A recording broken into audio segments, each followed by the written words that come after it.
Hi, my name is Chris Murray. I'm the Warner End User Specialist here with Ralston Hoekstrom. And today we're going to be talking about a new SRL that's recently been launched by Warner, a new 10-foot Class 2. But prior to getting into the three things, I just want to speak broadly regarding SRL specifically and mobile elevated working platforms, your lifts, your buckets, etc. So first, when it comes to mobile elevated working platforms, a few things that I've personally encountered is that this is not a restraint application. So any connecting device used within a lift or bucket needs to have some kind of shock absorbing quality. So I've had a couple of end users tell me that they're mandating or requiring non-shock absorbing adjustable lanyards. I just want to let you know that the math does not make sense. Essentially what you're saying in a restraint application like that is that the user cannot leave the basket or get to the fall hazard. In this case, leave the basket. So that's the top edge of the guardrail, which is 42 inches high, versus roughly 5 feet or 60 inches to the user's D-ring. That difference of 18 inches can and will, although maybe unlikely, can and will allow that user to exit the basket. Therefore, it is not a restraint application. It is a fall arrest application, and shock absorbing qualities need to be incorporated into our connecting device. Whether that's a lanyard or an SRL, that is completely up to you. There are pros and cons to both. I'm not going to spend time currently going over those. What I want to concentrate on, if it is an SRL, we need to make sure that we are using a Class 2 due to the anchorage location in comparison to our D-ring. So common anchor points on these lifts and baskets is going to be mid-rail, maybe top rail, but most likely mid-rail or even foot level. So therefore, with having the anchor points beneath our D-ring, we need to have Class 2 SRLs or retractables, yo-yos, whatever terminology we want to use. For a little bit more information on mobile elevated working platforms and the requirements and the differences between a boom and a scissor lift, there's a great video been released by Warner Technical Services by Kevin Dennis. It's about 9-ish, 10 minutes long. I highly encourage it. We will have a link here for you. So please, if you have the time or any questions, take a look at that video or reach out to myself. Be more than happy to have the discussion with you. Now, to the product that we're here to talk about specifically. This is our brand new Class 2 10-foot cable SRL unit. Okay, this is ideal for these mobile elevated working platform applications as long as we are not exiting the basket. If we're exiting the basket, we're going to need something with 100% tie-off application, a twin, something like this in a twin where I can stay hooked to the basket. As I exit the basket, go to my new anchor point before coming back and unhooking from the basket. But as long as I'm staying in the basket, this is an ideal application.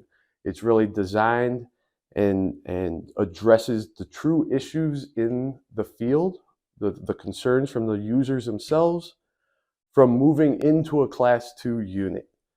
Okay, so what was the biggest complaint?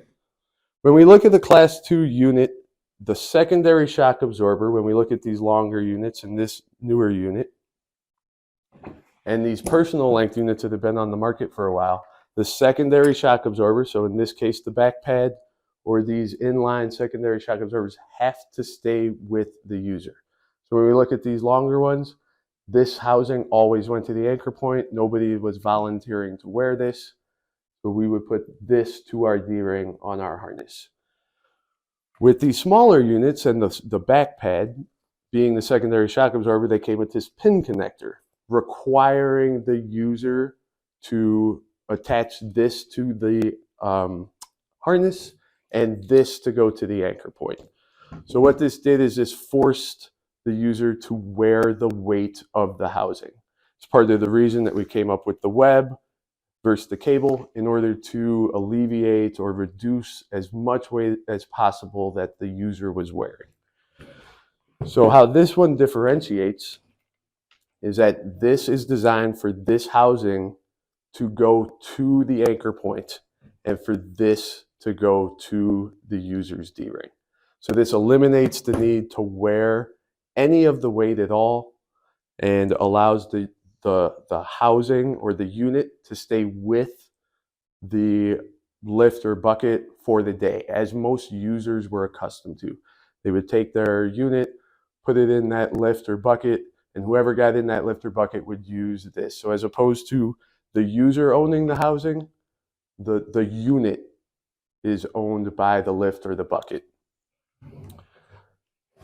So by eliminating the need for the user to wear the weight, we're addressing essentially the biggest complaint when it comes to wearing Class 2 units in lifts and buckets, and that's having to wear it.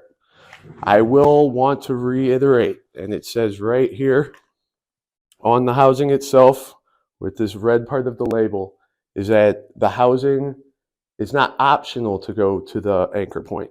The housing has to go to the anchor point because this secondary shock absorber has to stay with the user.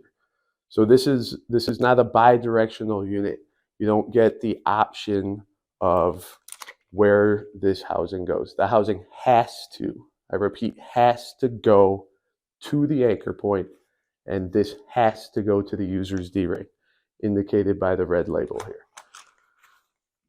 The third advantage of this versus a unit like this, whether it be this is our 9-foot tieback unit, whether it be the 6-foot unit or it be the 8-foot cable unit. This is a very cost-effective unit. You're talking about a savings of anywhere from 20 to 40% roughly, depending on which one we're comparing it to on the ones that you wear. So again, this new 10-foot Class 2 unit is ideal for mobile elevated working platform applications. Again, a reminder, the housing has to go to the anchor point, but this is really where most people, or how most people, want to use it in the field.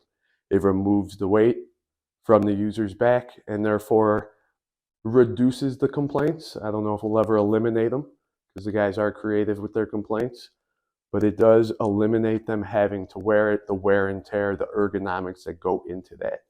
And then again, it's a very cost-effective option.